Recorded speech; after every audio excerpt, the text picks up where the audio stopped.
وہ تم سے اتنی محبت کرتا ہے کہ دن میں 5 بار اپنی طرف بلاتا ہے۔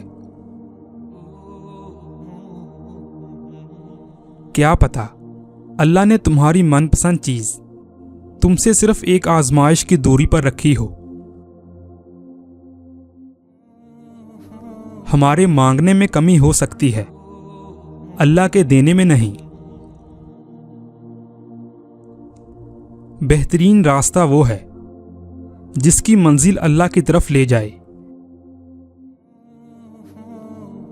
اللہ کے ساتھ کیے گئے کسی معاملے میں خسارہ نہیں، پھر وہ صدقہ ہو یا خیرات، تجارت ہو یا محبت، راز و نیاز ہو یا دعا۔ لیکن انسان کو یہ بات جلدی کہاں سمجھ آتی ہے۔ تم اللہ پر یقین رکھو، ایسا یقین جو ہر شک سے پاک ہو۔ دعائیں رد نہیں ہوتیں، بس بہترین وقت پر قبول ہوتی ہیں۔ اگر التجائیں رد ہونی ہوتیں تو اللہ یہ کبھی نہ فرماتا کہ مجھ سے مانگو میں دوں گا۔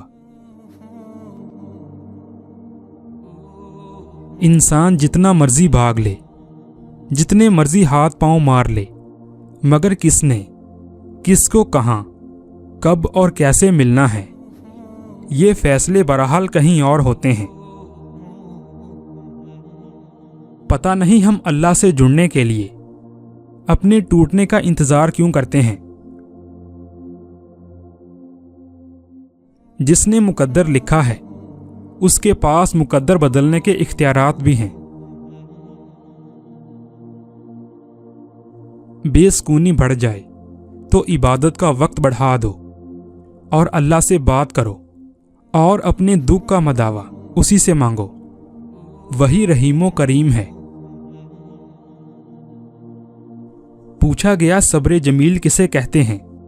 جواب آیا، جب تم آزمائے جا رہے ہو اور تمہارے لب پہ ہو شکر الحمدللہ